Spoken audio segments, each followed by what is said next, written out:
Tem mais uma dúvida aqui sobre os apócrifos. O David está falando aqui o seguinte: em relação aos apócrifos, o livro de Enoque é uma escrita mitológica? Pode ser, pode ser. Pode ser considerado. Pode ser considerado. Ó, aí tem aqui também da Sandra, pastor, ela fala que o pastor Marcos, é um comentário na verdade, né? O pastor Marcos Cranconato afirma que o ataque às torres gêmeas não foi permitido por Deus e sim determinado. O que o pastor Hernandes acha disso?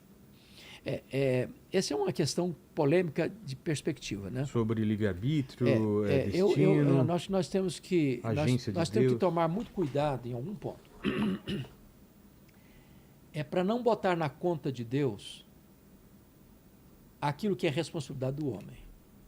Se você me pergunta assim, Deus sabia que eu não sei se ele fez essa afirmação, viu? Eu não sei. Se eu afirmo que Deus sabia, claro que Deus sabia, Deus sabe todas as coisas.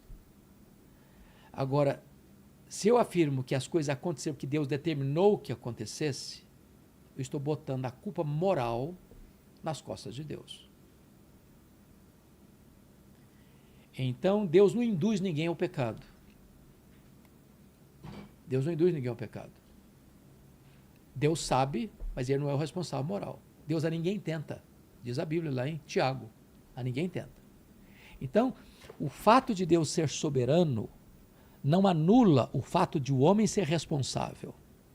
A soberania de Deus e a responsabilidade humana são duas linhas paralelas que caminham. O homem é responsável e Deus é soberano. Agora, se a pessoa pergunta, Deus foi colhido de surpresa? Deus nunca é colhido de surpresa. Deus se surpreendeu? Deus não se surpreende. Deus é o agente moral do ato? Não. Deus não é o autor do pecado, Deus não é agente do pecado. O homem é responsável pelo seu pecado. Da mesma forma, a gente pode culpar o demônio ou é o homem também que é o responsável? Não. Veja bem. Você tem, com a queda do mundo que angelical... o Lênin, acontece alguma coisa aqui de equipamento, ele joga a culpa no demônio. Deu problema na câmera, Lênin, você não ajustou a câmera. Foi o demônio que me tentou aqui. Você está falando uma coisa na brincadeira, Vilhena? Não é? Tem muita gente que joga na conta do demônio, né? Mas tem muita gente dessa teologia. O cara traiu o demônio. Tropeçou no meio da rua, arrancou a unha do dedão do pé, é o demônio. Acho que Satanás fala, velho, isso não Deixa eu dar tem nada a ver com esse negócio. Muita coisa para fazer ao mesmo tempo, né? Deixa eu lhe dar um exemplo clássico que eu dei até domingo. Chegou uma senhora no meu gabinete, uma médica, uma pessoa instruída. Falou, pastor, eu vim aqui para o senhor orar pelo meu pai. Eu falei, mesmo, qual o problema do seu pai? Eu queria que o senhor orasse. Meu pai está com um demônio do adultério. Demônio do adultério. Gostei dessa. Eu disse, olha, filha, é claro que o demônio é tentador. Ele fica aí... te dando as oportunidades. Botando situações. Até Jesus foi tentado então, no deserto. Agora, adultério, a Bíblia chama de pecado da carne, obra da carne. Então, seu pai não precisa de libertação, seu pai precisa de arrependimento. Enquanto não arrepender, ele vai continuar. Claro, porque é fácil, eu chamo isso de teologia freudiana. O que é teologia freudiana? Você lembra que Freud, na sua análise, ele diz que os problemas são halógenos e não autógenos. A palavra halos no grego é outro. Então, quando eu digo meu problema é halógeno e não autógeno, estou dizendo que eu errei, porque o fulano é culpado. Eu não sou culpado, sou uma vítima. Isso aconteceu lá no Éden. O Adão comeu lá do fruto, Deus foi... Jogou a culpa na mulher. Senhor, é a mulher que tu me deste. Aliás, o problema é o senhor me deu essa mulher. Se o senhor não tivesse me dado essa mulher, eu não estava encrencado agora. Aí foi na mulher. Foi na mulher. Não, culpa é da serpente. Culpa é da serpente. Ou seja, o ser humano, ele quer transferir a responsabilidade para o outro. O problema é o outro. São os problemas halógenos. Não, nossos problemas são autógenos. Eu sou culpado. Eu sou responsável. Essa é a diferença entre Saul e Davi. O demônio está fazendo o trabalho dele. O demônio está agindo. Está agindo. Agora, eu sou responsável. Eu sou responsável. Então, quem jogou os aviões nas Torres Gêmeas, uma mente maligna, perversa, concebeu aquilo. Gente encabrestada por esse pensamento errado, pecaminoso, desastroso, pôs isso aí em funcionamento. Já fez exorcismo? Se eu já fiz? Já fiz. E quando a pessoa está possuída, ela perde o livre-arbítrio? Sim. Qual a diferença de uma pessoa oprimida para uma pessoa endemoniada? Isso. Quando uma pessoa está endemoniada, a personalidade dela, a mente dela, a vontade dela está totalmente sob o controle de outro alguém. Ela que não é um espírito controla maligno. mais. Não, ela não é ela mais, no controle. Então, ela na linguagem das matizes africanas, ela é um aparelho, ela é um instrumento. Alguns usam, é um cavalo. É. A pessoa está agindo sob a influência desse ser maligno. Que está montado Está nessa montado em cima dela, está dominando a mente dela, controlando a fala dela, as ações dela. Ela precisa ser, aí sim, ela precisa ser liberta. Liberta. E na tua experiência, você pode contar alguma experiência de exorcismo? Posso. Porque muita gente pode entrar em pânico. Pô, então o demônio tem permissão de entrar numa pessoa? O que a pessoa fez para ter essa permissão? Ou pode ser qualquer pessoa? Então veja bem. É claro que a pessoa dá brecha. Para uma pessoa... O demônio não tem permissão de entrar em uma pessoa se ela não der brecha. Você está andando aqui. Agora, uma pessoa que dá brecha corre risco, sim. Então, deixa eu contar um caso. Tá. Foi dramático. Aconteceu lá em Vitória, no Espírito Santo. Nós estávamos num grande congresso e com mais de 3 mil pessoas. Era um congresso de avivamento na época.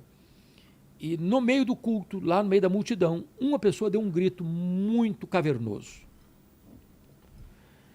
Aí o grupo que estava por perto pegou essa pessoa, levou para uma sala e cuidou dela lá, estava possessa. Libertou.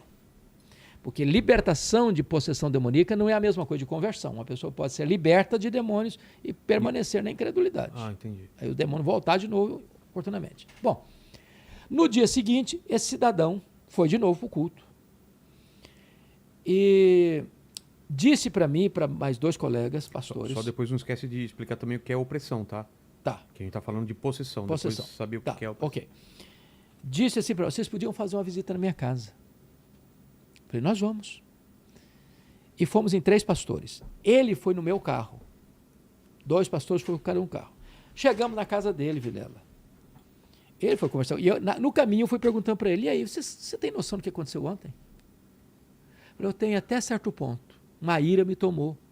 Depois disso eu não lembro mais o que aconteceu. Apaga da... Aí ele foi me contando da vida dele, dos pactos que ele tinha com os demônios, de marcas que ele tinha no corpo. Que pacto Aliança. mesmo? Aliança. É mesmo? Para conseguir alguma coisa. Coisas horríveis. Tá. Horríveis. Viu a vida completamente torta. Ele chega na casa dele, estacionamos os carros. Tinha uma varandinha, um portãozinho embaixo. Ele chegou, tocou a campainha, chamou a esposa, nos apresentou à esposa dele. Terminada a apresentação, ele deu um salto da rua para dentro da varanda dele, arrancou a camisa, abriu os braços e disse, agora vocês estão no meu território, agora eu quero saber se vocês têm poder mesmo. E esse homem partiu para cima de nós com violência. Com violência. E repreendendo em nome de Jesus. Lá pelas tantas, ele foi lá dentro do quintal e fez um ponto cruzado com garrafas de cerveja vazia. O que é um ponto cruzado? É uma espécie de invocação de reforço dos demônios. Mas desenho no chão, você está falando? No chão, bota garrafas estrategicamente colocadas. Formando o quê? Formando uma questão de ponto cruzado. Tá. E essa batalha durou cerca de 1h30. Esse homem não aguentava mais. Suado, mas com a força de um leão. Lá pelas tantas, ele veio para a rua, já tinha uma multidão em frente à casa, e o demônio jogou no chão, numa raiz que sobressaltava na calçada, ele batia a cabeça ali, a gente repreendia, ele levantava. Depois de 1h30, quem estava liderando esse exorcismo dele, disse para mim e para o outro colega, assumem porque eu estou muito cansado. Aí o demônio falou na boca dele assim, tá com medo? Não está aguentando? Aí nós falamos para o colega, dá ordem para sair agora.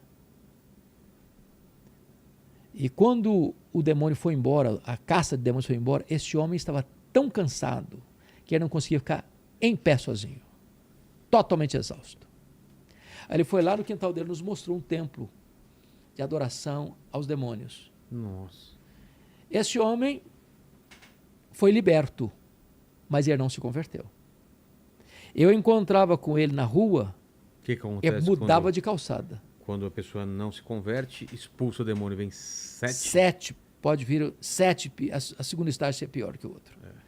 É possível que haja pessoas endemoniadas, libertas e são salvas, porque elas se arrependem, entregam-se a Jesus. Eu tenho muitos outros casos que eu poderia contar para você aqui. Opressão. Mas só antes de ir para a opressão, o pessoal está perguntando aqui quais são essas brechas. Você falou de uma coisa grave de Por exemplo, pacto. então vamos Qual lá. outra brecha? Eu vou te ler. Efésios 4. Está escrito lá. Efésios capítulo 4. Deixa eu ver se eu acho aqui. Aqui, ó. Versículo 26. Irai-vos e não pequeis. Não se ponha o sol sobre a vossa ira, nem deis lugar ao diabo. Uma pessoa que odeia, ódio,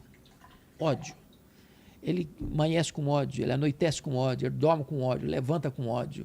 Aqui está um fogo no coração dele. Ele está abrindo um flanco para Satanás, para o diabo entrar. O diabo entra nessa brecha do ódio. Da impureza sexual, o demônio entra nessa brecha. Então, o pecado é aquilo que alimenta a ação demoníaca na vida de um ser humano. Se a pessoa permanece no pecado, ela está correndo um sério risco de ser controlada por seres malignos. Entendi. Agora, outra coisa importante, Vilela, a ação maligna não é só esse tipo de exorcismo, de estribuchar, não. Não? Tem muita gente com a gravatinha bonita aí nas altas rodas sociais. Você assistiu o filme Advogado do Diabo? Sim. Lembra do camarada? Qual outro filme lá que a gente assistiu? O Nefários. Nefários. Esse eu não assisti, não, hein? Esse ainda não. Oh, tem que assistir, Sério? pastor. Pesadão assim? É um cara que está indo para cadeira elétrica, Cadeira né, elétrica. vai ser executado, e aí vai um advogado, alguém para falar com ele, e fala que ele é o Lúcifer, bicho. e começa a falar de tudo. Ele é o bicho. Ele é o bicho e começa a falar como ele age no mundo. Meu Jesus. É bem interessante. Então, varão, é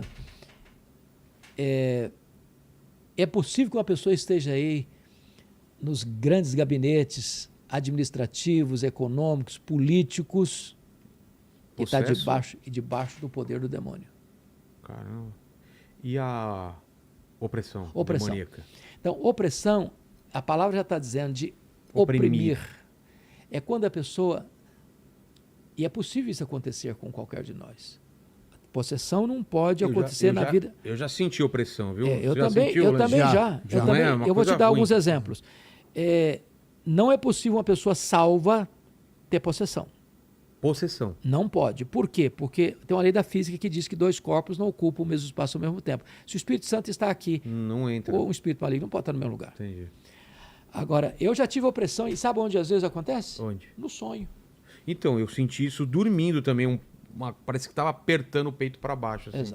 Exato. Eu estava visitando... Mas não estava na minha casa, não. Eu estava em um outro lugar estava que era estranho. Eu estava lá. na África do Sul, na missão Quacisabanta, onde houve um grande avivamento. Nós fomos lá em 1991. E a coisa era tão forte que eu acordava sobressaltado e se eu fechasse os olhos, a cena continuava em sequência. Nossa. E isso por 3 noites consecutivas. E o que você via? Demônios? Uma espécie de uma força me oprimindo, me esmagando, me achatando. Na terceira noite, eu tive que acordar minha esposa. Falei, olha, você acorda, vamos ajoelhar aqui, que eu estou fortemente sendo oprimido pelo inimigo. E ela não estava sentindo? Não, ela não estava sentindo nada. E eu estava indo lá para buscar avivamento, buscando a Deus para um tempo novo na minha vida. Então, o demônio pode oprimir. É diferente de possuir. Entendi. Fala, Lino.